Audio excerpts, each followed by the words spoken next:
Most people have no idea how bad malnutrition is. It really is devastating. It systematically destroys a child, their cognitive development, their immune system, their body, as well as their muscle growth. The first 5 years of a child's life are critical as far as brain development goes. We call this the sponge phase, as this is the time that they soak up everything. At birth, the average baby's brain is about a quarter of the size of the average adult brain. It doubles in size in the first year and keeps growing to about 80% of adult size by age 3 and up to 90%, that's nearly fully grown, by age 5. If a child does not receive the essential nutrients early in life, their opportunity for developing a healthy mind and body can be severely affected. In South Africa, we are currently grappling with the triple burden of malnutrition. The coexistence of firstly undernutrition, where children are not getting enough to eat and are potentially starving. Secondly, overnutrition or obesity, where children are put on these high carbohydrate and high sugar diets. Then lastly, the third burden, where we come in, micronutrient deficiencies. Undernutrition, which is often referred to as hidden hunger, is another form of malnutrition. It comes about as a result of children not having access to food rich in micronutrients or not having sufficient food. A child simply cannot survive or thrive on pap and bread alone. Children who consume these diets with insufficient nutrients are at risk of undernutrition, which can manifest itself in the form of stunting, wasting, or underweight.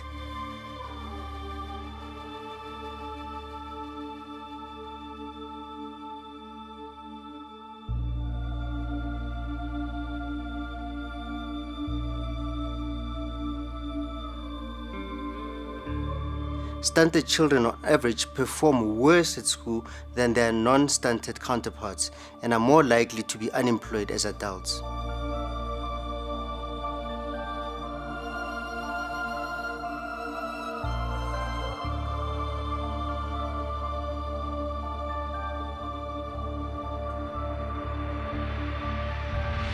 What is really sad and astounding is that in a country like South Africa, stunting rates have been at the same low level since 1999, while other countries less endowed than us have managed to decrease their levels.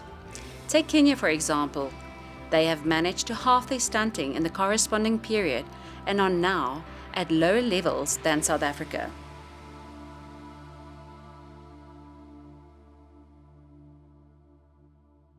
Categorically yes. Malnourishment can definitely be prevented. There are enough experts and passionate people across academia, society, and government who knows what to do.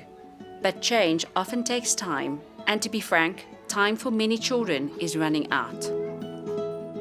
Headstart Kids is already making a powerful and positive impact on thousands of preschool children daily. And we want, or rather have to, ramp this up to achieve our goal of reaching 1 million children. Our program incorporates several key elements.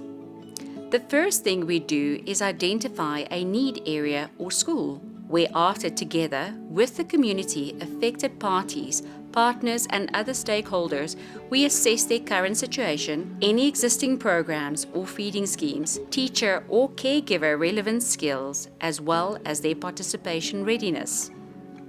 Once a decision has been made to incorporate a particular school or area onto the program framework, teachers are then onboarded, parent consent obtained, and initial baseline measurements are taken.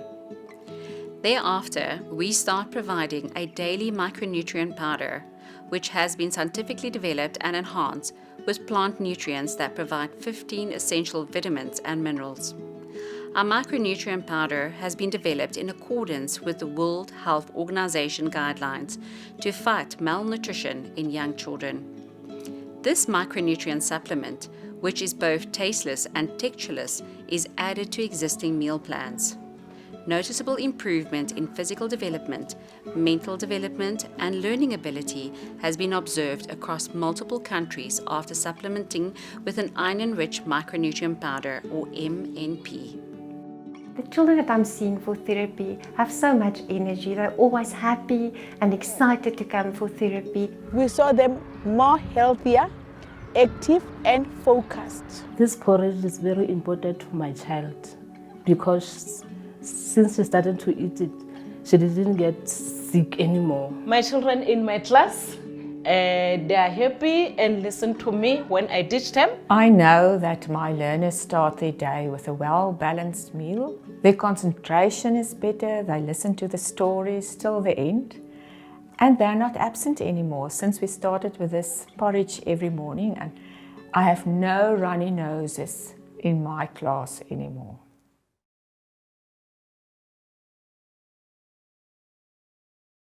Internationally, there have been some very encouraging studies as to the impact of this micronutrient supplement on young children.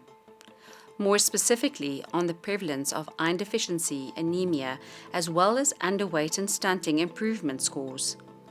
We felt it imperative, however, that credible, statistically reliable measurement and analysis is required on an ongoing basis within a specific South African context. We periodically measure weight, height, and muak, or mid-upper arm circumference, compared against the standards, that is, healthy children in the same age reference group. These results provide us with an accurate and statistically sound evaluation of the nutrition program and determines the reduction in the prevalence of underweight as well as stunted children. The measurements take place over a 12-month period and include baseline measurements at the start of the intervention, midline measurements 6 months in, and inline measurements at the study completion. Deworming is essential for healthy children and even more so for malnourished children. It improves the child's immunity and also protects them from chronic illnesses caused by worms. Failure to deworm a child can lead to shortage of blood, loss of iron in the body, loss in body mass, and stunted growth.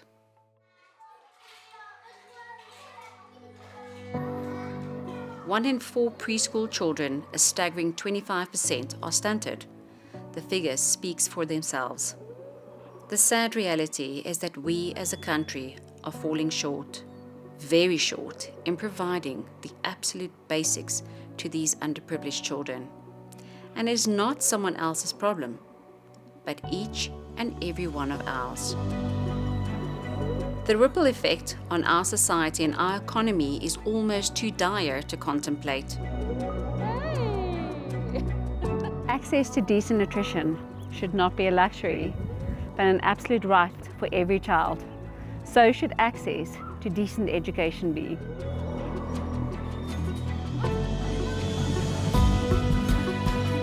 These children also want to make something of their lives and to break free of their prison of poverty. They too have dreams and aspirations. I want to be a teacher. I want to be a soldier. I want to be a nurse. I want to be a policeman. I want to be a doctor.